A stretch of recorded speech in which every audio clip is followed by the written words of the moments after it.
तलवार और आंसू। दिल्ली का आसमान लाल हो रहा था। सूरज ढलने को था और लहू की खुशबू हवा में घुली हुई थी। दिल्ली के किले के अंदर बादशाह जलालुद्दीन अख्तर अपनी कुर्सी सल्तनत पर बैठा था। उसकी आंखों में थकान, लेकिन दिल में अब भी ताकत का नशा था। सालों से वो हिंदुस्तान का हुक्मरान था, मगर अब उसका वक्त ढल रहा था। उसका बेटा शहजादा आरिज़ उसका फख्र भी था और दर्द भी।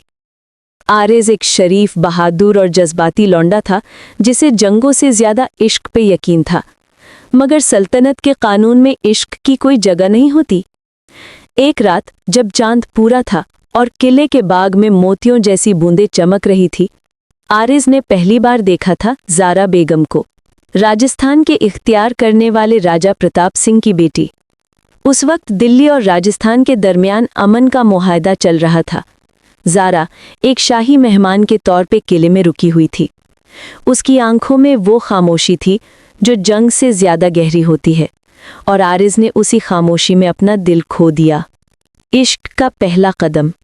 हर शाम आरिज़ ज़ारा के बाग के पास आता। वो दोनों शाम की हवाओं में बात करते, कभी शेरो शायरी, कभी जंग के किस्से, कभी सपने। ज़ारा के होंठ पर मुस्कुराहट थी, मगर उसके दिल में एक खौफ, क्योंकि वो जानती थी कि उनका रिश्ता कभी मंजूर नहीं होगा। एक दिन आरिज़ ने कहा, ज़ारा, तलवार मेरी ताकत है, लेकिन तुम मेरी कमजोरी बन गई हो। मैं जंगों से जीत सकता हूं, मगर तुमसे नहीं जीत सकता। ज़ारा ने बस इतना कहा, जंग जीतने वाले अक्सर दिल हार जाते हैं शहजादे।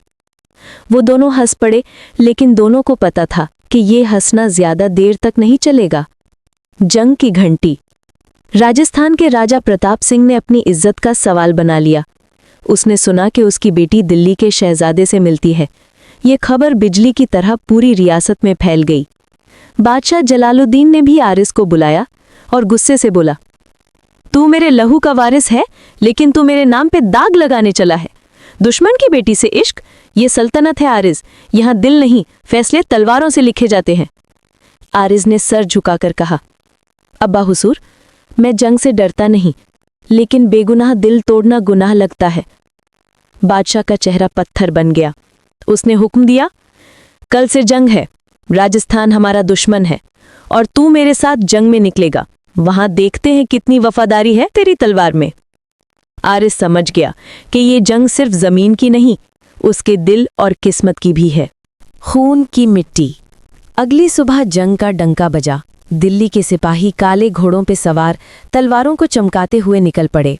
आसमान पे धूल और लहू का रंग एक सा हो गया। राजस्थान की सिपाही पीले झंडों के नीचे अपनी इज्जत बचाने निकले। जरा उस किले के बुर्ज से सब देख रही थी। उसका दिल दो टुकड़े हो चुका था। आरिज़ अपने लश्कर के आगे था, उसके हाथ में तलवार, लेकिन दिल में दुआ, खुदा मुझे उसके खिलाफ लड़ने की हिम्मत मत देना। जंग शुरू हुई। तलवारों की चंचन, घोड़ों की ताप और सिपाहियों के नाराए तकबीर से जमीन लरज गई। आरिज़ ने एक के बाद एक दुश्मन गिराया, लेकिन जब उसके सामने राजा प्रताप सिंह आया तो उसके कदमों ने रुकना चाहा। राजा प्रताप सिंह ने चीखा, शहजादे, आज देखते हैं तुम्हारा इश्क कितना मजबूत है। आरिज़ ने तलवार उठाई, मगर उसका दिल लरज गया। दोनों के दरमियान जंग हुई। तलवार तलवार से टकराई, धूल उठी, खून उबला। आखिरकार राजा प्रताप सिंह की तलवार आरिज़ के कंधे को चीर गई। लहू उबल गया, लेकिन आरिज़ ने भी राजा प्रताप के सीने पर तलवार घुमा दी। एक पल में दोनों गिर गए, एक बाप, एक आशिक।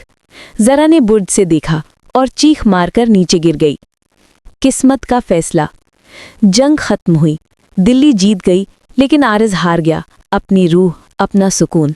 उसने अपने घायल जिस्म को खींचकर राजा के पास आया, उसका हाथ पकड़ा और रोकर बोला, मैं दुश्मन नहीं था, सिर्फ आशिक था। राजा के होंठ से बस इतना निकला, और आशिक हमेशा दुश्मन बन जाता है बेटा। वो मर गया। आरिज़ ने ज़रा को ढूंढा, मगर उसका जिस्म किले के बाग के पास पड़ा था, जमीन पर लहू और मोतियों जैसी आंखों के साथ। उसने उसका सर अपनी गोद में रखा और बस एक लफ्ज़ कहा, तू जीत गई ज़रा, मैं हार गया। उसने ज़रा के होंठ चूमे और अपनी तलवार उसके साथ रखकर खुद को भी छुरा घोंप दिया। आखिरी सांस। सुबह दिल्ली के किले के दरवाजे के पास 2 लाशें मिली, शहजादा आरिज और जरा बेगम। दोनों के चेहरों पर सुकून था, जैसे जंग के बाद अमन आ गया हो।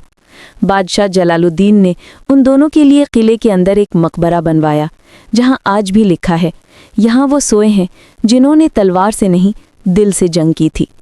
हवा जब गुजरती है तो लगता है जरा की हंसी और आरिज की आवाज़ अब भी गूंजती है। दिल्ली के लोग कहते हैं कि चांदनी रातों में उन दोनों की रूहें किले के बाग में फिरती हैं, एक दूसरे का हाथ पकड़े, बिना जंग, बिना फिराक के। कहानी का पैगाम: सल्तनत के दौर में तलवारों ने ज़मीन जीती, लेकिन दिल हमेशा हारे, और हर जंग के बाद सिर्फ इश्क और आंसू ही बचते हैं।